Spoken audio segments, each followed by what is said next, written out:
గుంటూరు జిల్లా దుగ్గిరాల మండలం తుమ్మపూడి గ్రామంలో ఓ వివాహిత అనుమానాస్పద స్థితిలో ఉరివేసుకుని ఆత్మహత్యకు పాల్పడిన ఘటన చోటుచేసుకుంది. వివరాల ప్రకారం దుగ్గిరాల మండలం తుమ్మపూడికి చెందిన మరీదు తేజ్ కుమార్కు బాపట్ల జిల్లా నిజాంపట్నం మండలం అడవులదీవికి చెందిన బడుగు కళ్యాణితో 8 నెలల క్రితం వివాహం జరిగింది. గత కొన్ని రోజులుగా భర్త కుటుంబం నుండి కళ్యాణికి వరకట్న వేధింపులకు గురిచేస్తుండటంతో మనస్తాపానికి గురై గురువారం సాయంత్రం కళ్యాణి తన ఇంట్లో ఉరివేసుకుని ఆత్మహత్యకు పాల్పడినట్లు పోలీసుల ప్రాథమిక విచారణలో తెలిసిందని north zone DSP CH Muralikrishna తెలిపారు. మృతురాలు తండ్రి బడుగు శివయ్య పోలీసులకు ఇచ్చిన ఫిర్యాదు మేరకు కేసు నమోదు చేసి పోస్టుమార్టం నిమిత్తం మృతదేహాన్ని తెనాలి వైద్యశాలకు తరలించినట్లు దుగ్గిరాల పోలీసులు తెలిపారు. ఆత్మహత్యకు గల కారణాలు దర్యాప్తులో తేలుతాయని స్పష్టం చేశారు. కళ్యాణి మృతికి కారకులైన ఆమె భర్త, ఇతర కుటుంబ సభ్యులని కఠినంగా శిక్షించాలని కళ్యాణి తరఫు బంధువులు శుక్రవారం దుగ్గిరాల పోలీస్ స్టేషన్ వద్ద ఆందోళన చేపట్టారు. ఆందోళనకారులకు న్యాయం జరిగేలా చూస్తామని Mangalagiri rural CI Avvaru వెంకటబ్రహ్మం, SI Venkataravi హామీ ఇవ్వడంతో కళ్యాణి తరఫు బంధువులు ఆందోళన విరమించారు. వివాహిత 5 నెలల గర్భవతి కావడంతో మృతురాలి తల్లి, బంధువులు రోదిస్తున్న తీరు పలువుర్ని కంటతడి పెట్టించింది. 11 గంటల సమయంలో బాపట్ల మండలం నిజాంపట్నం మండలానికి చెందినటువంటి అడవులదీవి గ్రామస్తుడు బడుగు శివయ్య అని అతను దుగ్గిరాల పోలీస్ స్టేషన్లో రిపోర్ట్ ఇచ్చాడు. ఆ రిపోర్టు ప్రకారం దుగ్గిరాల పోలీస్ స్టేషన్లో వరకట్న హత్యగా కేసు రిజిస్టర్ చేసి దర్యాప్తు ప్రారంభించాము. ఈ కేసులో శవ పంచనామా చేసే నిమిత్తం తహసీల్దార్ గారికి రిక్వెషన్ ఇవ్వడం జరిగింది. ఈ కేసులో చనిపోయినటువంటి ఈమె కళ్యాణి తెనాలి గవర్నమెంట్ హాస్పిటల్లో మార్చిలో ఉంది. ఇంకా ఇందులో శవ పంచనామా జరిపించాల్సిన అవసరం ఉంది. ఈ కేసులో డిఎస్పీగా నేను దర్యాప్తు చేపట్టి ఈ కేసులో ఫిర్యాదు ఇచ్చినటువంటి బడుగు శివయ్య, అలాగే అతని భార్య, ఇతర సాక్షులను కూడా విచారించడం జరిగింది. కేసు ఫ్యాక్ట్స్లోకి వెళ్ళినట్లయితే ఈ బడుగు శివయ్య కుమార్తె కళ్యాణికి తుమ్మపూడి గ్రామస్తుడైనటువంటి తేజ్ కుమార్తో 9/8/2025 తేదీన అంటే సుమారు 8 నెలల క్రితం వివాహం జరిగింది.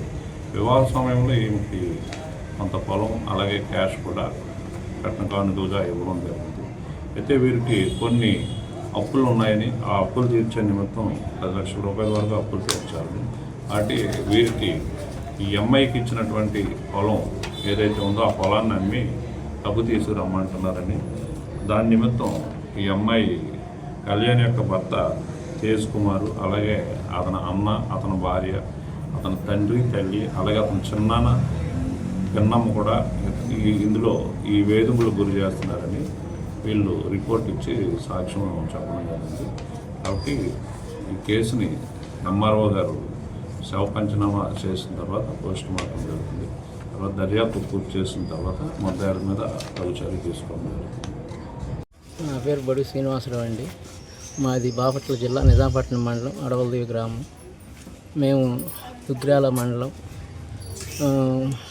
తుమ్మపూడి గ్రామానికి చెందిన మరీదు మోహన్ రావు గారి అబ్బాయికి తేజాకి ఇచ్చి ఆగస్టు 9వ తారీఖు మ్యారేజ్ చేసామండి. మ్యారేజ్ నిమిత్తం 3 ఎకరాల పొలం, 5 లక్షల క్యాష్, 25 నవరసలు బంగారం కట్నం రూపంలో ఎత్తడం జరిగింది. జరిగితే ఇప్పటికి పెళ్ళయ్యి 9 నెలలు అవుతుంది. మా పిల్ల 5 నెలల ప్రెగ్నెన్సీ అండి. ప్రెగ్నెన్సీ అయితే మా పిల్ల 5వ నెల ప్రెగ్నెన్సీ కాడి నుంచి ఈ తేజవాడ అన్నాయి సాయి వాళ్ళ భార్య ఝాన్సీ వీళ్ళు పిల్లని టార్చర్ పెట్టి నువ్వు పని చేస్తలేదు, మీరు ఏరే వండుకోండి అని టార్చర్ పెడతాం. ప్లస్ వీళ్ళకి పెళ్ళైన నిమిత్తంలో 10 లక్షలు బాకీలు అయినాయంట. ఆ బాకీల మూలన మా పిల్లని ఎంతసేపు ఈ కట్నం కాకుండా ఇంకా మీ నాన్నల దగ్గర ఉంది, అదనంగా 1 ఎకరం అమ్ముకురా ఈ బాకీలు తీరుద్దామని ఎంతసేపు పిల్లని టార్చర్ పెడతాము. అన్నం తినే దగ్గరికి వచ్చేటప్పటికి ఈ మందలందరికీ నేను ఎక్కడుండి పెట్టనని సాయి ఆవిడ పిల్లని టార్చర్ పెడతాం. అన్నం దగ్గరికి వెళ్ళే వరకు ఏదో ఒక తగాద పెట్టుకుంటాం. ఇట్లా చేస్తుంది. దీంతోడు సాయాళ తేజవాడ బాబాయ్ శ్రీనివాసరావు, ఆమె వరలక్ష్మి, ఆమె కాడ అమ్మ మీకు ఉందగా మీది తక్కువ ఇది భూమి రేటు తక్కువ కాబట్టి మాకుంది ఇక్కడ ఉండేది ఇక్కడ ఉండిద్ది అంటే అత్త ఎట్ట మా ఆయన ఒక్కడికే బాకీలు కాదుగా సాయి వాళ్ళకి కూడా బాకీలు ఉండయి అంటే మా సాయి వాళ్ళకి తర్వాత తగ్గించేద్దాము మేము ఎట్టగొట్ట మీ నాన్న వాళ్ళకి మీ బాబాయ్కి మీ అమ్మకి వీళ్ళందరికీ చెప్పి తీసుకురామని పిల్లల్ని ఇప్పుడు టార్చర్ పెడుతున్నారు సార్. టార్చర్ పెడతాం మూలన మొన్న రీసెంట్గా మా పెద్ద కూతురైన శ్రావణి వాళ్ళ అబ్బాయి అన్నప్రసన్నకి నగరం మండలం సిరుపూర్ గ్రామానికి పిల్ల ఇక్కడి నుంచి సిరుపల్లి దాకా బస్సులో వచ్చింది. బస్సు దగ్గర నుంచి నేను ఎక్కించుకెళ్తా అసలు ఏం జరిగిందమ్మా ఏందమ్మా అట్లా నవ్వుతగా ఉన్నామంటే బాబాయ్ మీరు మోసపోయారు బాబాయ్ అంది. ఏం మోసం అమ్మా అని అంటే బాబాయ్ వాళ్ళది పొలం ఏజ్యంలోకి వెళ్ళిపోయిందంట ఆడవాడు వాసు మీ అమ్మాయి అంటే మా అమ్మాయి సార్ అంటే నేను కూడా ఎందుకు చెబుతున్నాను నేనండి ముందు కేసు పెడితేనే ఏదైనా మీరు సెటిల్మెంట్ చేసుకోండి కేసు పెట్టుకోండి అని మమ్మల్ని కాంప్రమైజ్ చేస్తే సరే మళ్ళీ మేము సిఫార్సు గారికి ఫోన్ చేస్తే సరే బాడీ పంపిండ్రా అని చెప్పాడు సార్.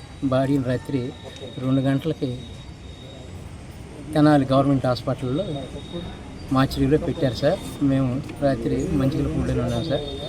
ఇవాళ మేము మాకు న్యాయం జరగాలని మా పిల్లని హింసత అదనం కట్టడం కోసం వాళ్ళు టార్చర్ మూలానే మా పిల్ల చచ్చిపోయింది సార్. అదనం కట్టడం కోసం పిల్లని పెట్టిన టార్చర్ మూలానే ఇది. అసలు మాకు ఒక డౌట్ సార్, మాకు రైట్ సైడ్ను చెంప మీద వాతలు తిన్నట్టుకోండి మేము తెలితే మా దానికి ఎస్ఐ గారు ఏం చెప్పాడంటే పిల్ల యాంగర్ వేసుకుని రైట్ సైడ్ బెండ్ అవుతాం మూలాన ఈ ఉబ్బంత ఈ దగ్గరికి వచ్చిందిలే అది ఏం కాదులే వాసు అని చెప్పాడు. సరే రేపు తెలుసుకుంటామని పోస్ట్ మార్టం నిమిత్తం అక్కడ చేర్చామండి. ఇవాళ పొద్దుండే మా గ్రామస్తులైన మా సొంత శ్రీనివాసరావు గారు, రాజేష్, మోహన్ రావు, మా బంధువులైన మా ఊళ్ళందరూ మేము ఇక్కడికి 8 గంటలకల్లా ఎస్ఐ గారు రామన్నాడు. మేము 8 గంటలకల్లా వచ్చామండి. వచ్చిన తర్వాత వాళ్ళ లాయర్ ద్వారా మీరు కట్నం ఎంత ఇచ్చారు ఏదైనా వీలు ఉంటే మాట్లాడదాము అనే ప్రాసెస్ని మా దగ్గర తీసుకొచ్చారు. మాకు కట్నం మాకు రాజీ వద్దండి, మా పిల్ల అన్యాయంగా మేము 23 సంవత్సరాలు పెంచుకుని మేము 9 నెలలు అవ్వలేదండి. మా పిల్లని అదనం కట్నం కోసం వేధించి ఇవాళ ఈ సమాజంలో ఆడపిల్లలు పుడతంగా ఒక తప్పులాగా ఉందండి ఇది. మేము వ్యవసాయం చేసుకునే కుటుంబాలండి మేము వ్యవసాయం చేసుకునే కుటుంబాల మూల మేము ఇలా మధ్యవర్తులు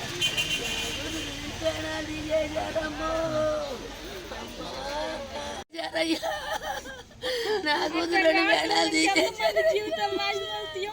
అయ్యా నా కడుపు కోసం ఇంకా తల్లికి రావద్దయ్యో అయ్యా నాకు పెట్టిన కడుపు కోసం ఇంకా తల్లికి రాకూడదు.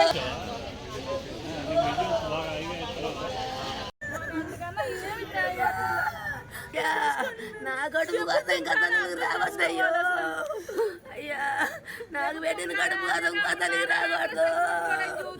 అమ్మా అమ్మా అయ్యో అమ్మా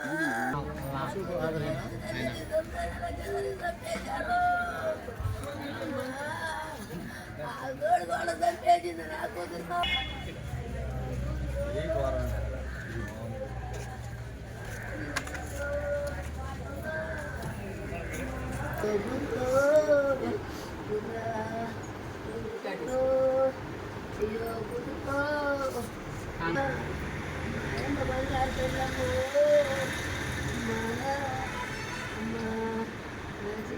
ఆలుగడ్డలో కళ్ళు వేసుకున్నారు, ఆలుగడ్డలో టెన ఉడుకుతుందమ్మో చంపేశారు అమ్మా చంపేశారు నా కూతురు 2 వేణాలు తీసేశారయ్యా.